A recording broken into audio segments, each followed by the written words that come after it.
Terima kasih atas kesempatan yang telah diberikan kepada kami kelompok.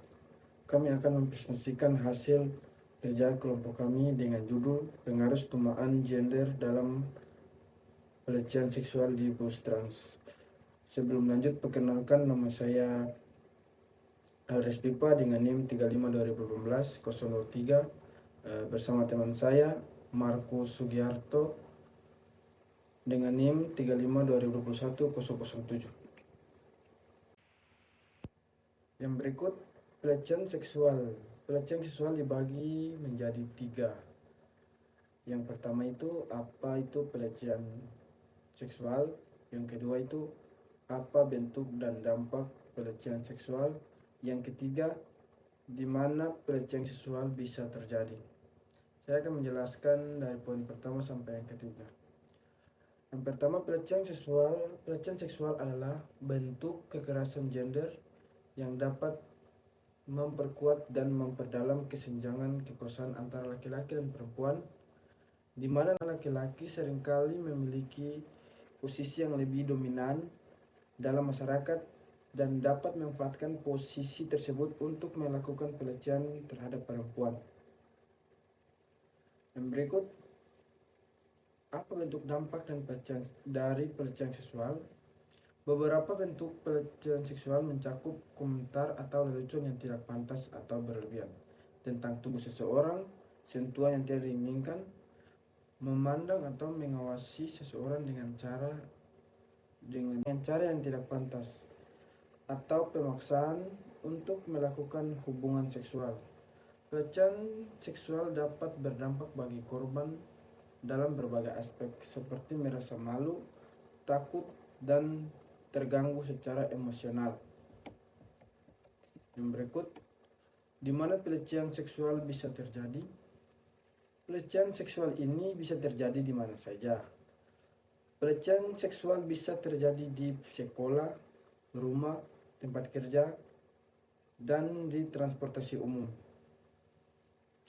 Saya akan membahas pelecehan seksual yang terjadi di transportasi umum, khususnya di bus trans.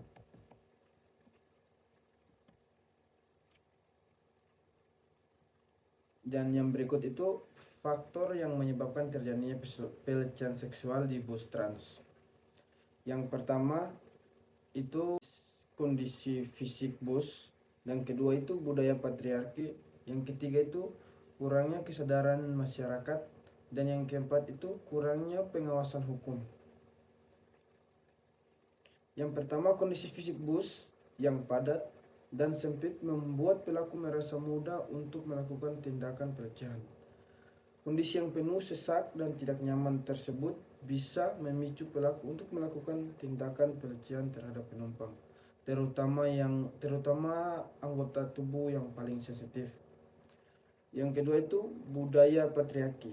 Budaya patriarki di sini yang masih melekat di masyarakat, di mana perempuan seringkali dianggap sebagai objek seksual dan memiliki posisi yang lebih rendah dari laki-laki. Budaya ini memperkuat perilaku pelecehan seksual di mana pelaku merasa berhak untuk melakukan tindakan tersebut terhadap perempuan. Yang ketiga, kurangnya kesadaran dan pendidikan mengenai seksualitas dan hak-hak individu.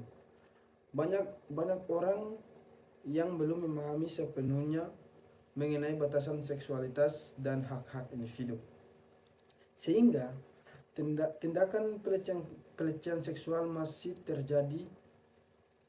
Kurangnya pendidikan juga menyebabkan banyak korban yang tidak melaporkan pelecehan seksual yang dialaminya. Dan yang keempat itu kurangnya pengawasan. Kurangnya pengawasan di sini yang tidak ketat terhadap pelaku pelecehan seksual dalam bus. Jika pelaku tahu bahwa tindakan pelecehan seksual yang mereka lakukan tidak dihukum atau tidak disanksi yang tegas, maka mereka akan merasa bebas untuk melakukan tindakan tersebut. Saya akan menjelaskan contoh-contoh kasus yang terkait pelecehan seksual di dalam bus. Ada 2 contoh kasus. Yang pertama itu pelecehan seksual di bus trans Jakarta rute Monas Pulau Gadung. Dan yang kedua itu kasus pelecehan seksual di bus Trans Banyumas. Kasus pelecehan seksual di bus Trans rute Monas Pulau Gadung ini dialami oleh perempuan yang bernama Haura. Pada saat itu ada orang asing yang menggesek-gesekkan alat vitalnya ke bagian belakang tubuh Haura. Untungnya kasus tersebut sudah ditangani oleh pihak yang berwajib dan sudah mendapatkan hukuman yang sepantasnya dari pihak yang berwajib. Dan yang kedua, kasus pelecehan seksual di bus Trans Banyumas. Kasus ini terjadi ketika seorang pria yang berbuat tidak senonoh terhadap penumpang perempuan. Untungnya kejadian ini terlihat oleh CCTV dan terlihat oleh supir bus.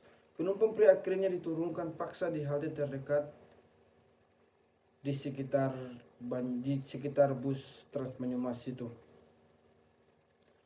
Nah, mungkin itu saja, nanti akan dilanjutkan oleh teman saya Markus.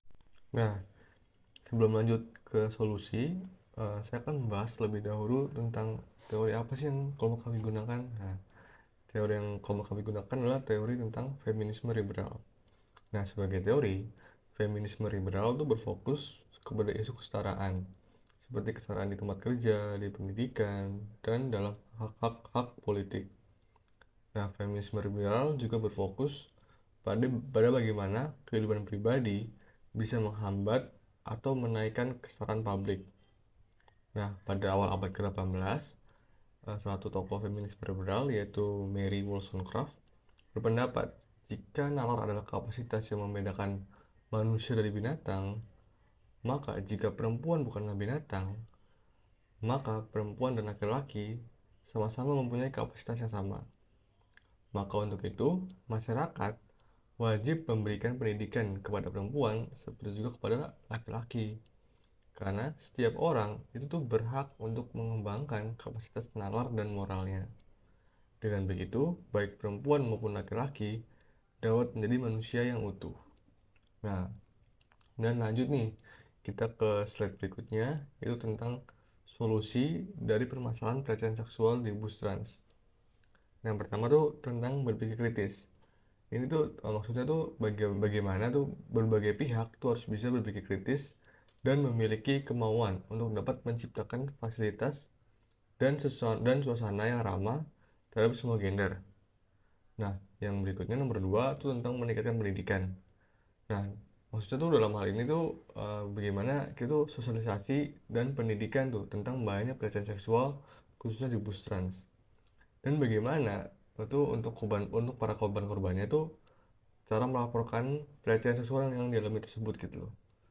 Nah, hal-hal di atas tuh dapat dilakukan penyuluhannya tuh melalui media sosial, melalui brosur, melalui iklan, dan juga bisa penyuluhan di sekolah dan di kampus. Nah, nomor 3 itu memberikan pelatihan khusus pada kru bus untuk mengenali tanda-tanda pelecehan seksual. Terus bagaimana cara mengatasinya dan bagaimana cara mencegahnya. Nah, nomor 4 yaitu tentang keterlibatan masyarakat dan penumpang. Dalam hal ini, masyarakat dan penumpang wajib dilibatkan dalam mengawasi dan memberikan informasi kepada pihak berwenang jika terjadi tindakan pelecehan seksual di dalam bus trans. Nah, nomor 5 itu tentang hukum dan aturan terkait. Baik yang dari paling atas yaitu pemerintah sampai perusahaan transportasi jasa penyedia layanan bus transnya itu tuh harus memiliki aturan resmi yang kuat untuk mengatur pelecehan seksual di dalam bus trans. Nah, yang terakhir itu tentang fasilitas bus. Uh, Setiap bus trans tuh bagusnya tuh terdapat CCTV tuh untuk membantu mengidentifikasi pelaku dan menjadi bukti hukum dalam penanganan kasus pelecehan seksual. Kemudian juga bisa tuh disediakan kursi-kursi khusus untuk misalkan ibu hamil, orang yang sedang sakit, para lansia, dan para penyandang difabilitas agar mereka tuh tetap bisa tuh menikmati kenyamanan di dalam bus trans itu. Nah, poin pertama dan kedua ini tuh sangat erat kaitannya tuh dengan feminisme liberal. karena berusaha untuk meningkatkan bernalar, meningkatkan kemampuan berpikir gitu loh. Kemudian dengan mengenyam pendidikan yang sama antara laki-laki dan perempuan, perempuan yang khususnya sering dari korban pelecehan seksual di puskesmas tuh bisa menggunakan kemampuan intelektualitasnya, bisa berani speak up gitu loh, untuk melawan pelecehan seksual itu yang dialaminya gitu. Nah, kemudian kita beralih ke slide kesimpulan. Pelecehan seksual merupakan perbuatan yang melanggar nilai-nilai kemanusiaan yang biasanya dilakukan oleh orang yang berkuasa kepada orang yang dikuasai. Pelecehan seksual ini bisa terjadi di mana saja, kapan saja, dan siapa saja, termasuk pelecehan seksual di bus trans yang merupakan sebuah transportasi umum. Nah, dibutuhkannya itu kesadaran dan kepekaan yang baik yang harus dimiliki semua golongan dan kategori masyarakat untuk melawan segala bentuk pelecehan seksual yang ada.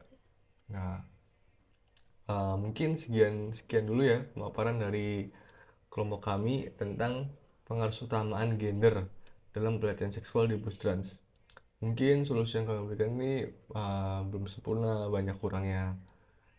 Mungkin karena kurangnya pengalaman kami terhadap pelecehan seksual di bus trans dan berbagai hal lainnya. Kekurangan-kekurangannya mohon dimaafkan. Sekian pemaparan dari kelompok kami. Terima kasih.